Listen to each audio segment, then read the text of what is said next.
Welcome to Trinidad and Tobago to our News 4 report, a product of the Government Information Services Limited and the Ministry of Communications. I'm Nicola Barito. Let's take a look at the headlines.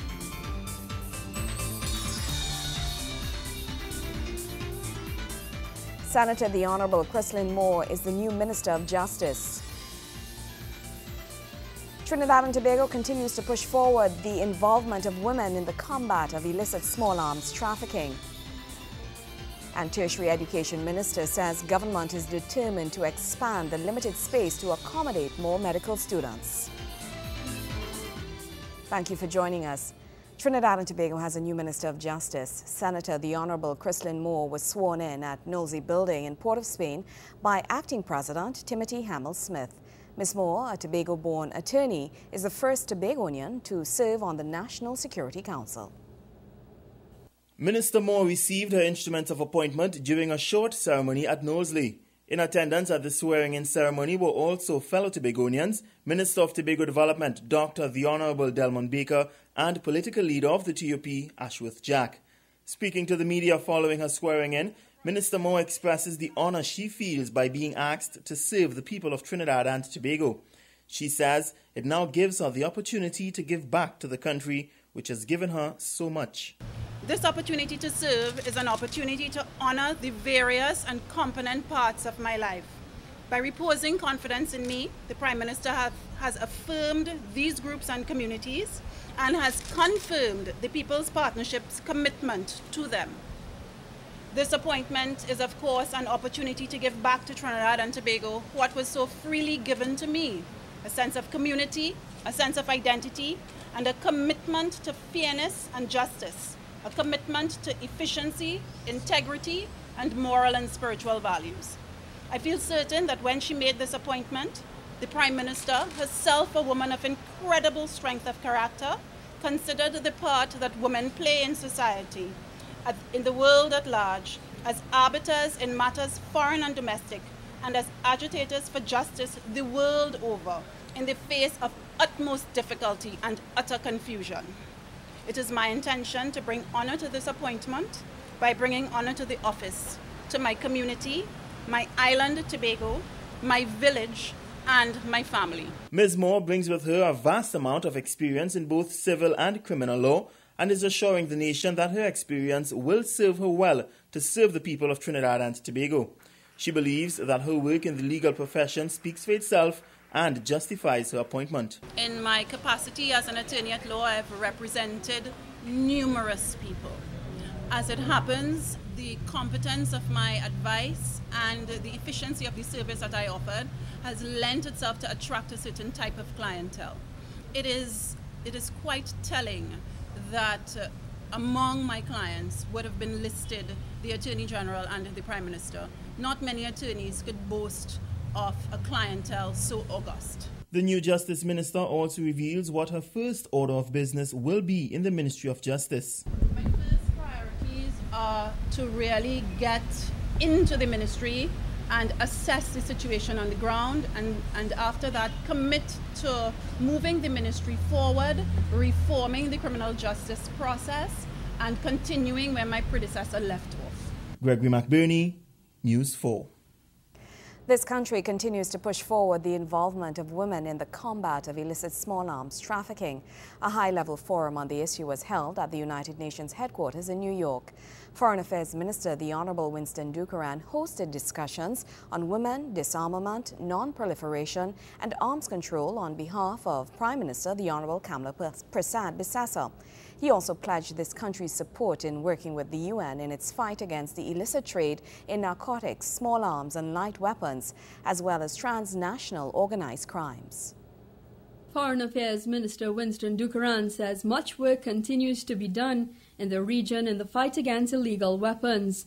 His comments came as he led a high-profile discussion on Caribbean women in combating illicit trafficking in small arms on behalf of Prime Minister Kamala Prasad Bissessa at the UN headquarters in New York. The minister adds that while the issue has proven debilitating to CARICOM economies, not to mention a challenge to the region, this country remains committed to the fight. CARICOM has become a significant casualty in the diversion of small arms and light weapons. This has led to an increase in gun-related crimes within our jurisdiction. While most of these crimes are committed by young males, there is a tremendous economic, social, and psychological burden on women who have to cope with the absence of husbands, fathers, and breadwinners at home. Minister Dukaran notes that the piloting of this publication by Trinidad and Tobago at UN level showcases this country's recognition of the integral role women play in both disarmament in general and the elimination of illicit trafficking in small arms. The proposed involvement by Trinidad and Tobago in the decision-making process within the UN system is complemented by one of the many steps taken locally to appoint women to positions where they can influence the decision-making in preventing and addressing the consequences of crime at home. This recognition is underscored by the promotion of women to senior ranks of the Trinidad and Tobago Police Service and Defense Force, as well as in other state agencies. The Foreign Affairs Minister took the opportunity to lobby the UN for its push in getting the treaty signed that would enable higher international standards in the combat of illicit firearms trafficking. Trinidad and Tobago and its CARICOM partners expended tremendous financial and other resources in negotiating a treaty for the establishment of common international standards for the import, export, and transfer of conventional arms. Given the failure of the UN Conference on Arms Trade Treaty in July 2012 to adopt the text, we remain optimistic that our continued calls for this essential treaty should garner the support of the entire UN family and that the conference will reconvene within the shortest possible time.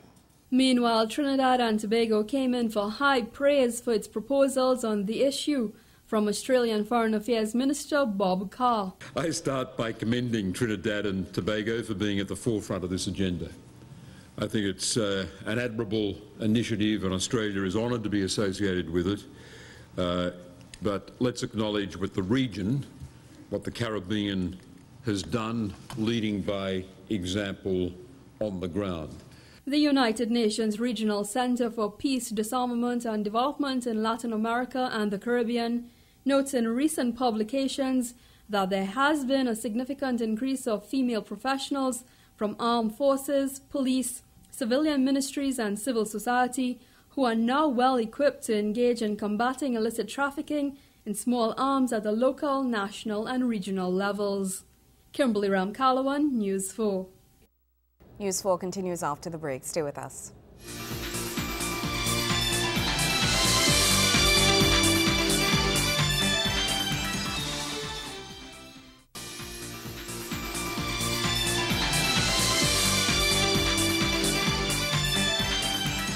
Welcome back. Tertiary Education and Skills Training Minister, Senator the Honourable Fazal Karim, says government is determined to increase and expand the limited space in Trinidad and Tobago to accommodate more medical students. He was speaking at the launch of the on-the-job training medical program, where he addressed over 100 medical science applicants who were denied access to pursue medicine due to the unavailability of space. Annually, we spend over $600 million in the GATE program, and $42.5 million alone to one country in the Caribbean for medical science training. What we have done, and again I want to pay tribute to Professor Ramsawak, who has been working closely with us, and Mr. Maraj, who is also the Deputy Chairman of the Eastern Regional Health Authority. We are determined to expand capacity to the extent where we can take in all our applicants and qualified students to pursue medical science studies in Trinidad and Tobago. Tertiary Education and Skills Training Minister Senator Fazal Karim assuring the country that soon students desiring to study medicine will be accommodated locally rather than having to seek alternative schools abroad. He is revealing plans by government to ensure that more space is created to accommodate all medical science applicants. The Cabinet has agreed that the construction of the new hospitals, such as the Children's Hospital in Port Lisas in Couva, also the Scarborough Hospital, and any other new hospitals, we have agreed that we will have them as part of teaching arms of the University of the West Indies and Costard. And that's one of the ways in which we are going to be reducing or increasing, I should say, the space and reducing the amount of students who have to leave our shores to go abroad. The minister says he believes the new OJT medical program will assist in the interim to provide pre-medical students with a useful intro into what they will be exposed to when they actually begin their studies in medicine. Meanwhile, also speaking at the event was UWI's Dean of Faculty of Medical Sciences, Professor Samuel Ramsewak, who applauds the initiative, saying the working experience will be a definite plus for the students aspiring to pursue medical sciences. The opportunity to be exposed to the various fields in medicine before actually choosing will help the students to determine for themselves which area of medicine they would like to pursue. Working within the health services, you get a sense of what you would like to be and what you would not like to be, because the examples are there in front of you. Not everybody is doing the things that you feel fits into your ideals. So I am very, very happy that you have undertaken to be part of this process. And more than that, you're actually getting some pay with it. And I think that is amazing, that this government, through the Ministry of Tertiary Education and Skills Training, can see it fit, not only to take this huge step, but also to finance it in such a way that it works all around for everybody. Second-year medical student and former OJT, Ms. Brilliance Sami, shared her experience as an OJT waiting to enter medical sciences. She says the experience she gained was invaluable as it prepared her and gave tremendous insight into the field of medicine. Specifically for future medical students, exposure to the various departments and specialties beside the obvious surgery and medicine, such as radiology, diagnostic labs, medical records, quality, and surveillance, just to name a few, you realize what a significant role they play in the hospitals and health centers. I particularly appreciated the interaction with the doctors, nurses, and other medical students who were enlightening and offered great advice in approaching medical school. Verna Barath, News 4. In other news, the Integrity Commission recently held a forum with the aim of sensitizing the public regarding the proposed recommendations of the Commission in its bid to gain a greater control over corruption in public offices. Chairman of the Commission, Ken Gordon, says the Commission remains committed to promoting accountability and transparency, while at the same time ensuring proper confidentiality, despite any proposed change to the current legislature that governs the Commission. The Integrity Commission is seeking to clarify its role in uncovering corruption, maintaining oversight on persons in public life, and winning wider public support. It is for this reason the Commission took it upon itself to hold a forum facilitating discussions on any notion the public may have on its functions.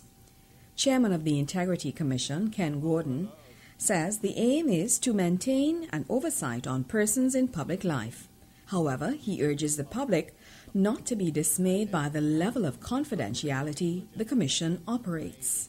Its umbrella of confidentiality, some may say secrecy, has not made for easy transparency.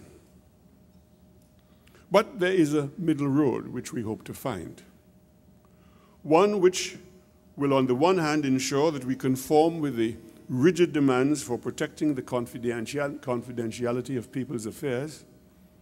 The other, that we share with the community the information that will make it possible to win wider public support. While the issue on who will guard the guards was put to the forefront in recent newspaper articles, Chairman Gordon makes no hesitation to reply. as he notes that commissioners themselves will also be required to give answers to His Excellency, the President of the Republic of Trinidad and Tobago. The answer is that yes, it is recommended in our proposals that the commissioners too should be required to declare their assets. Their declarations can be submitted to the President or as Parliament directs.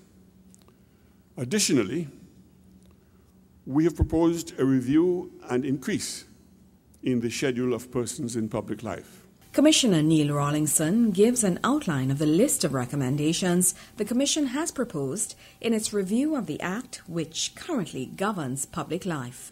Introduce discipline into sovereign lending and borrowing arrangements, and thereby prevent future crises. And the next slide, I've underlined two things because that is what this session is about this morning.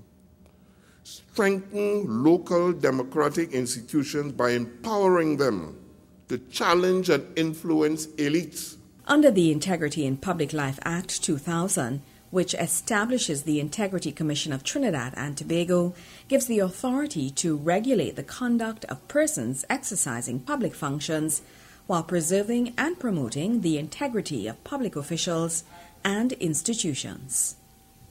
News 4 continues after the break.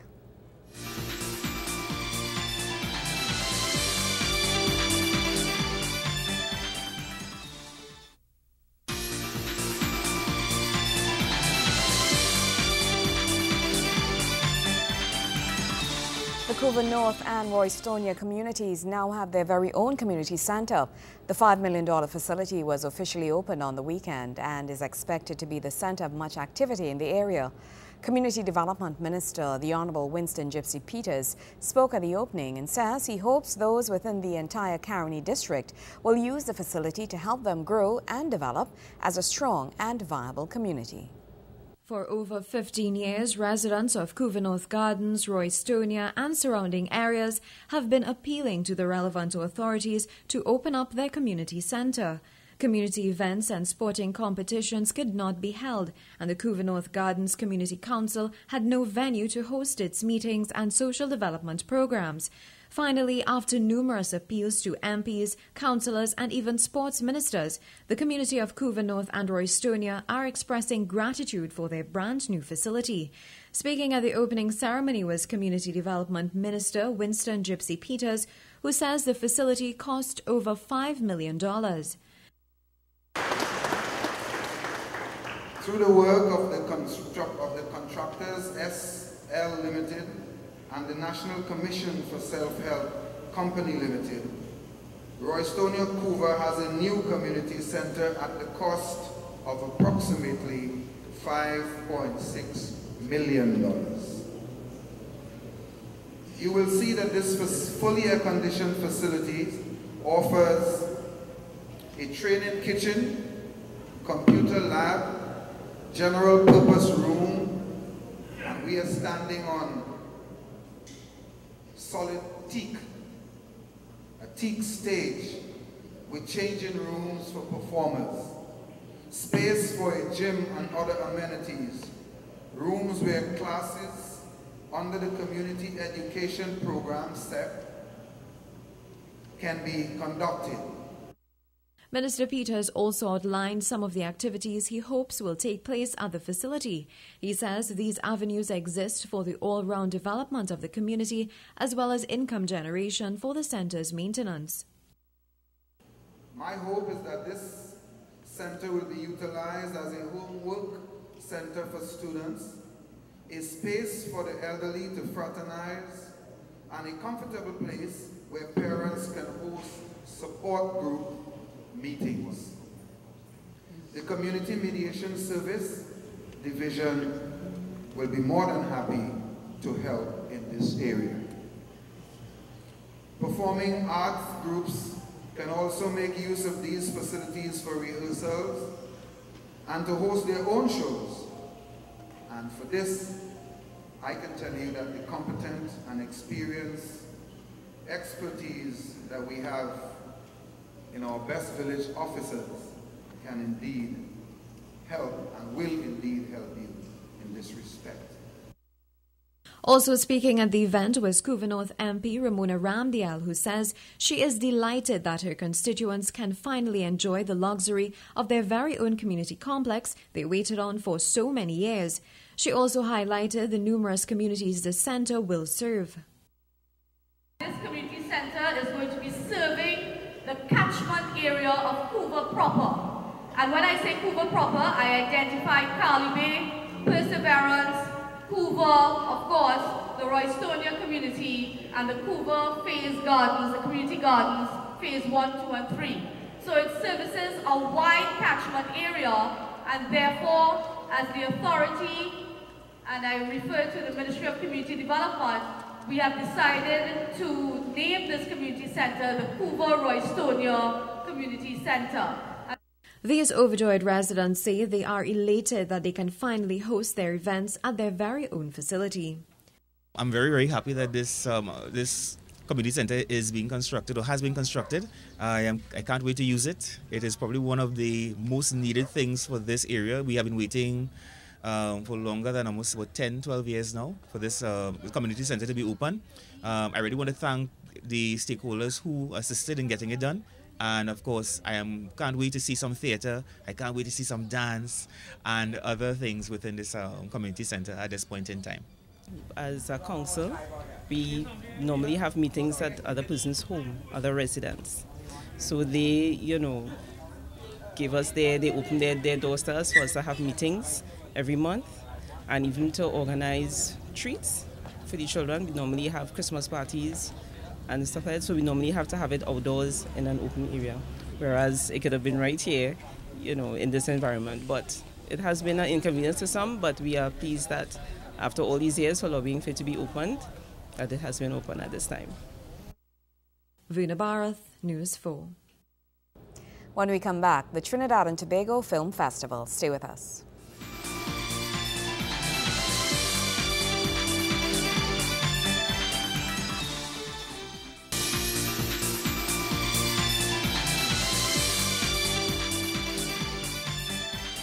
The 2012 Trinidad and Tobago Film Festival continues with movie screenings throughout both islands.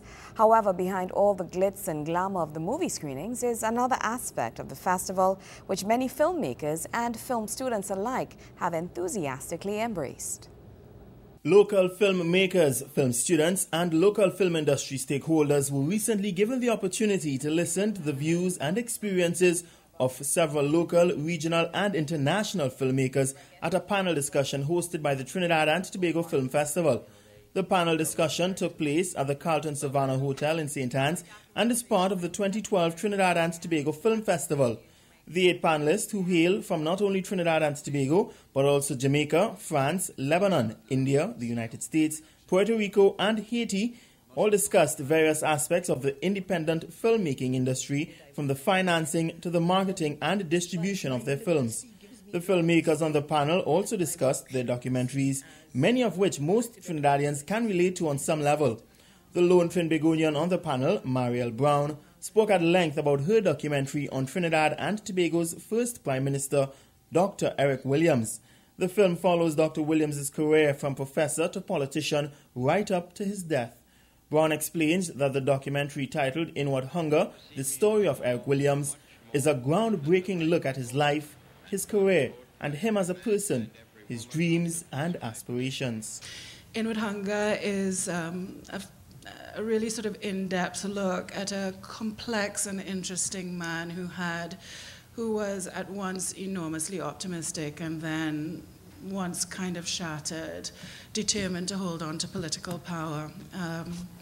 And it really tells the story of Trinidad and Tobago in some pivotal years in our history. Persons interested in attending the screening of any of the movies can visit ttfilmfestival.com for screening information. The 2-week-long festival runs until October 2nd. Gregory McBurney, News 4. Well, that's how we wrap up this edition of our News 4 report, a product of the Government Information Services Limited and the Ministry of Communications. I'm Nicola Barito. Thank you so much for joining us.